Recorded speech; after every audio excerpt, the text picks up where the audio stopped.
Всем привет, дорогие друзья! Сегодня готовлю блины-чебуреки на сковороде. Сочные блинчики с мясной начинкой внутри. Готовятся быстро, а съедаются еще быстрее. Отличный вариант для ужина или перекуса.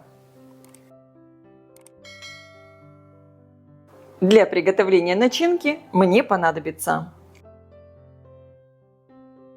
лук, можно мелко порезать, либо натереть на крупной терке. Для рецепта я использую фарш говядины. Можно использовать любой фарш, какой вы хотите. Добавляю к нему лук, по вкусу соль, черный перец.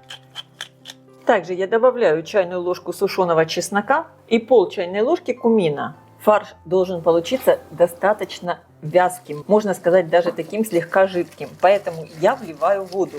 Хорошо перемешиваю и буду смотреть по консистенции, надо мне еще добавить воды или нет. Я вливаю еще воду. Всего в фарш я добавила 100 мл воды. Посмотрите, какая вязкая, вот такая консистенция у него получается. Фарш должен легко размазываться.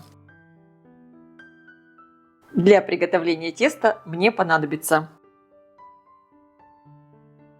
сначала в кувшине смешаю жидкие ингредиенты. Разбиваю 3 яйца.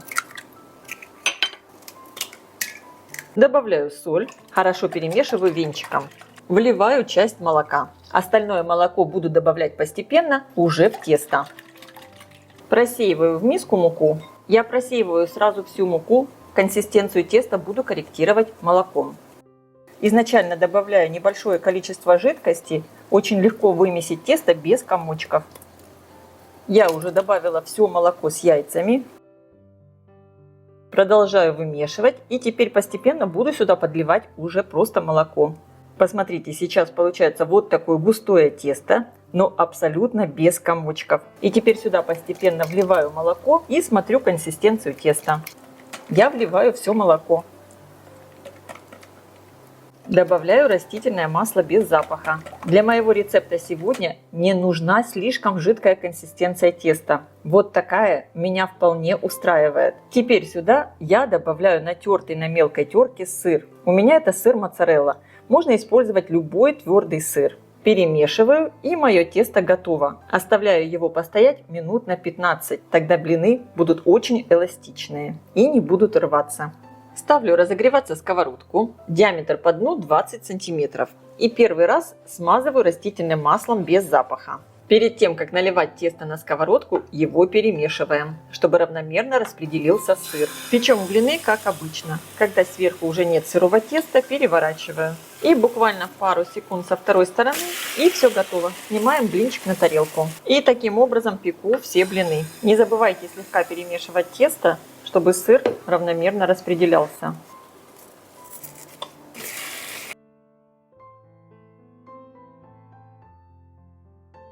Я испекла все блины. Всего из этого количества ингредиентов получается примерно 10-11 блинов.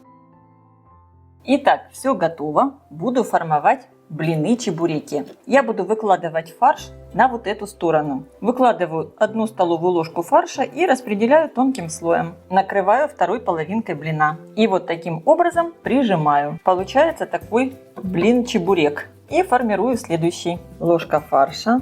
Распределяю. Фарша не надо слишком много, чтобы все быстро жарилось. Накрываю. Прижимаю. Я включила разогреваться сковородку. Наливаю буквально каплю растительного масла. И выкладываю чебу-блинчики на сковородку.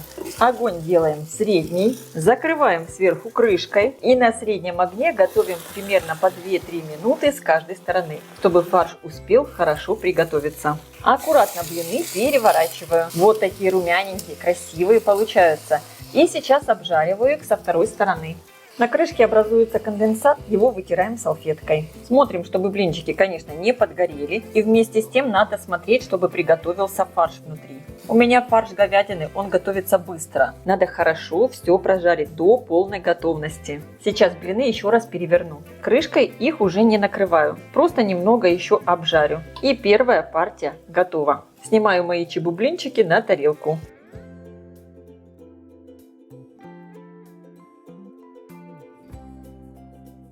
я слегка протираю сковородку салфеткой, чтобы, конечно, блины получились красивые. Опять наливаю небольшое количество растительного масла и жарю следующую партию. Они такие вкусные, сочные, ароматные. Обязательно их приготовьте. Эти чебублинчики можно есть либо просто вот таким образом, как обычные чебуреки, либо свернуть их вот такой трубочкой, чтобы не вытекала сочная начинка. Очень вкусно.